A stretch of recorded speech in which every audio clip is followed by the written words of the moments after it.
This story is about 10 rather close relations of ours who seem to get into almost exactly the same kind of trouble we do. All 10 of these jolly characters lived in the same neighborhood and were all good friends, generally speaking. Each of them had a bicycle, and each took care of his bicycle in exactly the way he took care of himself.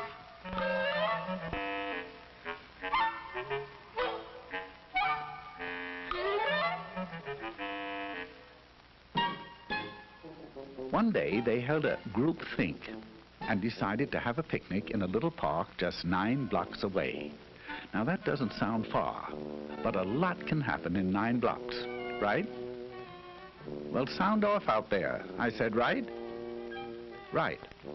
So they all ran home and made themselves sandwiches. I know that doesn't sound too likely, but of course, human. Then they hurried back, all ready to go. Now, one of the 10 was a rather hungry type. His name was Slim Jim McGupney, and his picnic lunch was what you might call a portable banquet, right? Right. Slim knew that his big sack would be hard to handle, so he asked Orville Slump if he'd carry it for him. Orville had a basket on the rear of his bike. He was a good sort, and he answered, okay. Some of the others noticed this and asked him if he'd carry theirs, too. Orville answered graciously, well, I guess so. And naturally, everybody else did the same until Orville's rear basket looked like a chuck wagon.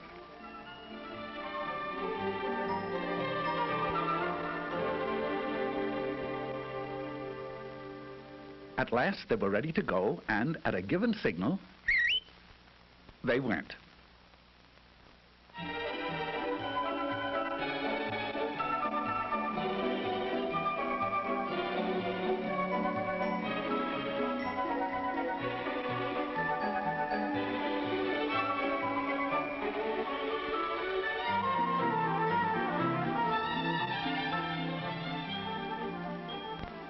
Now this is Rooty Toot Jasperson. He had the newest bike in the bunch, and he was as proud of it as he could be. He made it a point to get in the lead, and there he intended to stay. It would seem that Rooty Toot was a slam-bang go-getter headed for big things in life, right? Right. But when you have to be first all the time, there are a few things you find you don't have time for. Such things as making hand signals.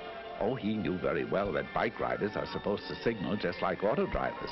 Hand down for slow or stop. Hand up for right turn. Hand straight out for left turn. But pretty soon, he began to feel silly making so many signals to stay out in front. So he skipped one to rest his poor old tired arm. Just one signal, once. At this point, Rooty Toot Jasperson left the party.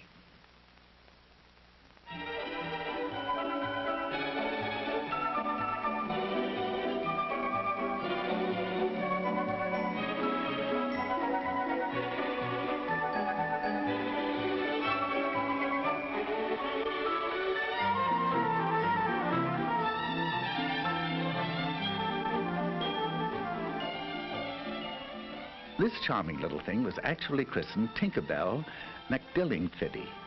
She's a sweet and lovely girl, but she has a rather poor memory. Sometimes she forgets to brush her teeth. Sometimes she leaves homework at home. And sometimes she forgets to look at traffic signals. Now she knows that she should. She knows that she should ride just like auto drivers drive. But she's so busy being happy all the time that her little thoughts tend to wander and... oh, dear, dear, they're wandering again. Here she goes.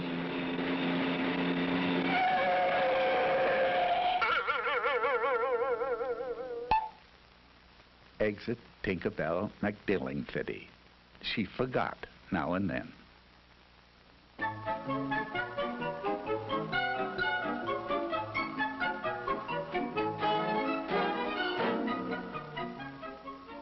Now, let me introduce Philip Flugel. He's a star athlete, the president of his class, an honor student, and he has the handsomest profile in school. Just look at it, will you? Now, Flug, as his friends call him, has one little flaw in his character. He is very easily bored. Right now, he's asking himself why everyone has to go up this side of the street.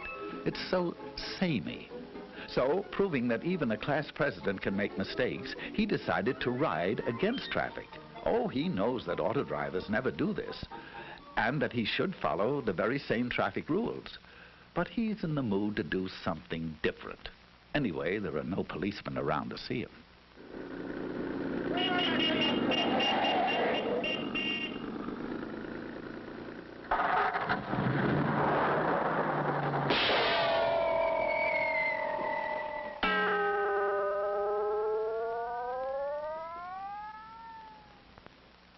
Philip Flugel is no longer bored.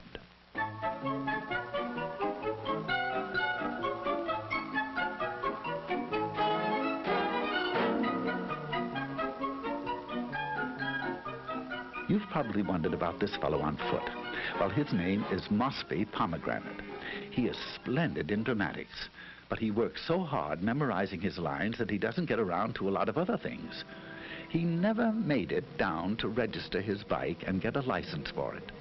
He knows very well that a license makes it easy to find out who he is if he's in an accident, and makes the bike easy to trace if it's lost or stolen. That's his trouble. Last week, while he was rehearsing the lead in King Kong, someone rode off with his bike. He went to the police, but of course they couldn't help him since it had no license or registration. He stomped out of the police station angrily, and he's been stomping ever since.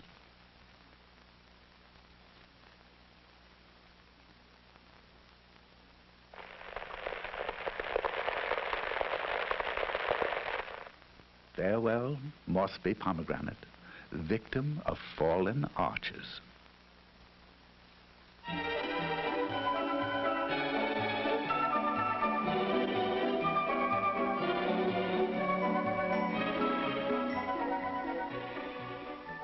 If you look carefully, you'll see Trigby Phipps.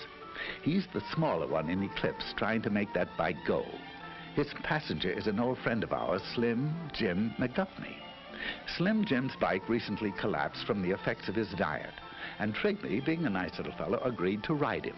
Now, he knows that no auto driver would drive with a passenger in his lap.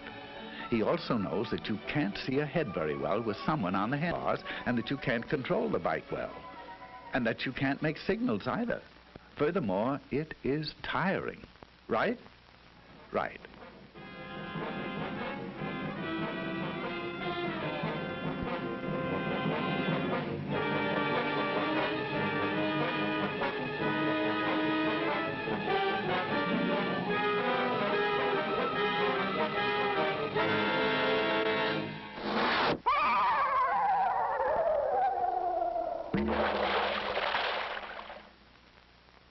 So long, fellas.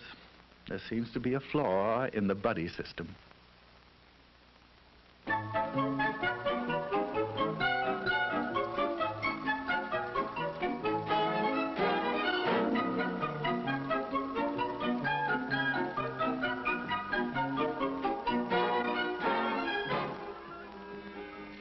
Meet Nellie Swibach. She's as nice as can be on foot.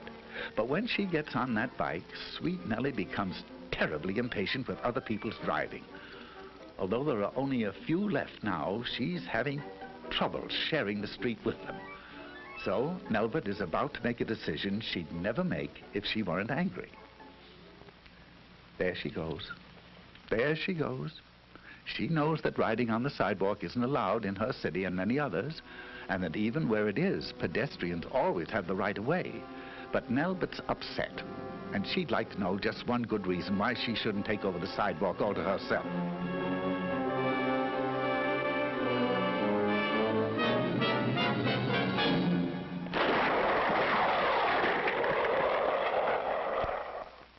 Albert Zweibach got her one good reason.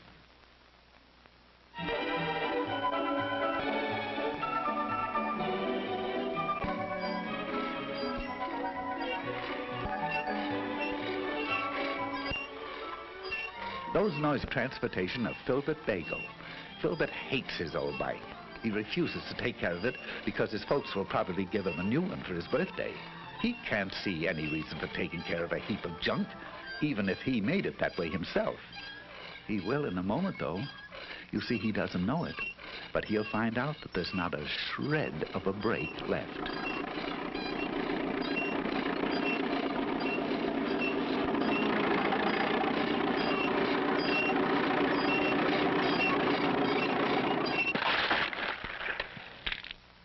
Now, Filbert would be the first to agree that if it's worth riding, it's worth taking care of. Right? Right.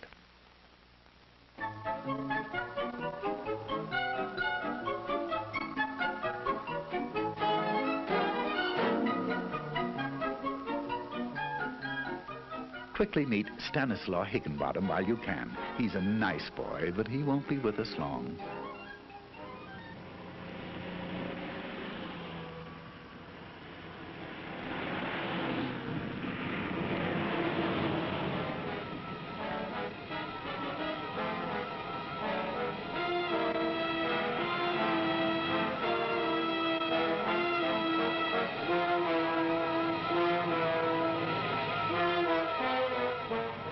You are now looking straight at Stanislaw Higginbottom. He has neither lights nor reflectors.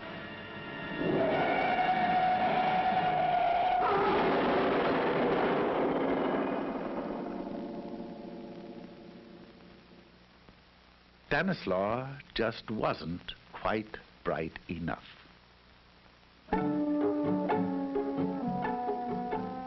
All of which leaves Orville.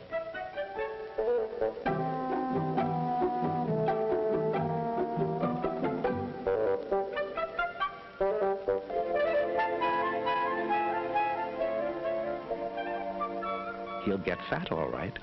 And here's why he ended up with all these groceries that he doesn't really want. This was Rooty Toot Jasperson. Maybe you remember why he didn't make the picnic. He didn't signal, just once. Do you recall Tinkerbell McDillingfiddy? She forgot to watch the signals, just once. And good old Phil Flugel, he rode up the wrong side of the street, once. Mossby Pomegranate was the walking one. He didn't get around to registering his bike and getting a license. It would have taken him only a few minutes. The small one was Trigby Phipps, and his passenger was Slim Jim McGuffney. They rode double into trouble. Who can forget Albert Zweibach? She wanted to know one good reason why the sidewalks didn't belong to her. Then there was Filbert Bagel. He didn't take care of his brakes, so they didn't take care of him. And good old Stanislaw Higginbottom. No lights, no reflector, no Stanislaw.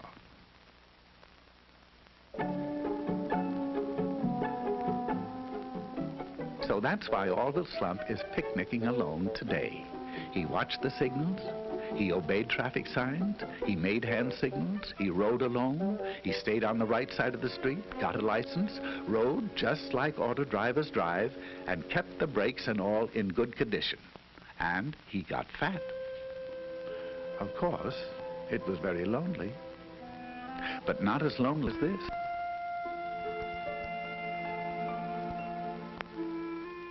But then, as anyone can plainly see, he wasn't a monkey, right?